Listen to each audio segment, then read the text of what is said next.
voltamos com o programa Contraponto. Se você perdeu algum programa ou perdeu o primeiro bloco deste programa, acesse o blog arimacedo.zip.net.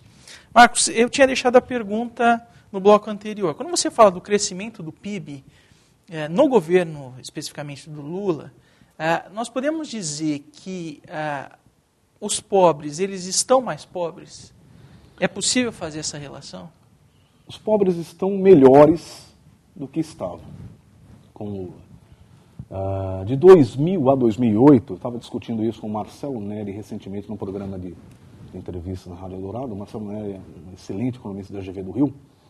E os dados consolidados são esses. De 2000 a 2008, a renda média do trabalhador cresce 72%. Isso é um dado histórico para a economia que você não tem precedentes.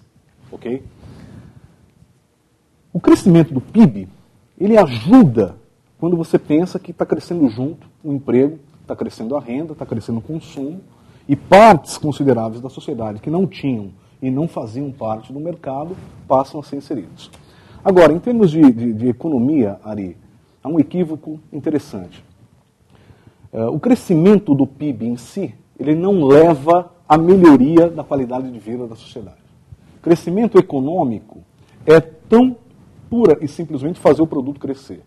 Melhoria de vida é desenvolvimento econômico.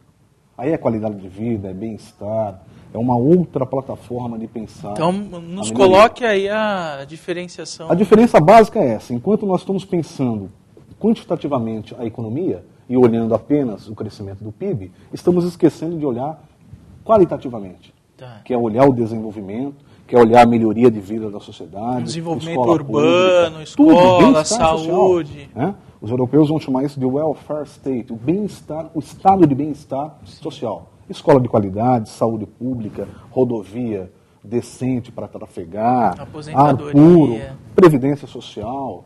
Isso é desenvolvimento econômico. E eu sou mais chato ainda no conceito que eu falo em sala de aula de desenvolvimento, que não é só o desenvolvimento econômico. Desenvolvimento envolve ser desenvolvimento social, ambiental, que é o que não consta na agenda dos dois projetos políticos que nós estamos discutindo. Por isso que eu te falei que eu fico muito à vontade para não ser tendencioso quando eu falo de Lula ou de Fernando Henrique, porque o que eu penso de projeto político, de projeto de economia, não está no corpo de pensamento do que o PSDB e o PT têm dito. Você acha que essa pauta do meio ambiente ainda não foi, e daí eu vou redundar, não foi pautada como econômica? Porque a questão econômica e comercial hoje são essenciais para o processo de globalização. A questão do meio ambiente ainda não foi pautado pela economia para ser uma coisa de grande importância para o mundo, para ser visto como grande importância? Ainda não.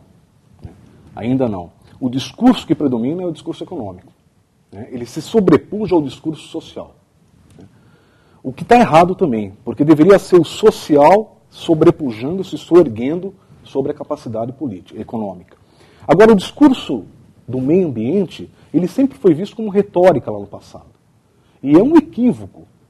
É um equívoco à medida em que você percebe que tudo que a economia faz, e ela faz transformando bens e serviços para atender essa necessidade de consumo, ela vem da natureza. O Marx já falava isso. Pois é, ela origina da natureza. Tudo é natureza ali, tudo. É interessante como as coisas dos recursos naturais, do meio ambiente, são importantes e, por vezes, passam despercebidos. Há muito dado interessante para falarmos sobre a ideia de sustentabilidade. Nós somos frutos de um processo natural. Quando eu falo nós, a raça humana.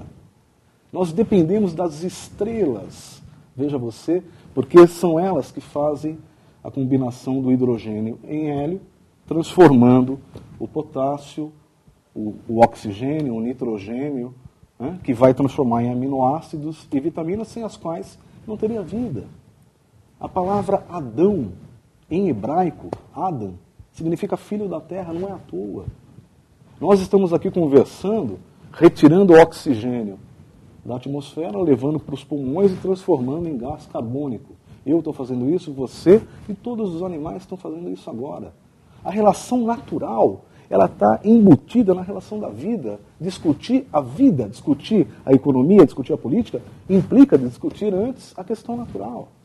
Você está me entendendo? Todos nós somos frutos de uma mesma combinação genética. E daí no governo, em nenhum dos governos a gente percebe, como você havia dito, né? Nenhum dos governos a gente percebe isso como prioridade. E eu acho que nem no futuro, né, o Marcos, no próximo governo, a pauta meio ambiente, ela só surgiu pela necessidade do apoio da Marina Silva a um dos dois candidatos. Não? Eis porque esse próximo governo, o grande desafio que eu vejo, além de regularizar a taxa do câmbio, que estamos aí no meio de uma guerra cambial, que os efeitos disso ainda serão maléficos, a pauta do meio ambiente não está com a Dilma, nem esteve com o Serra.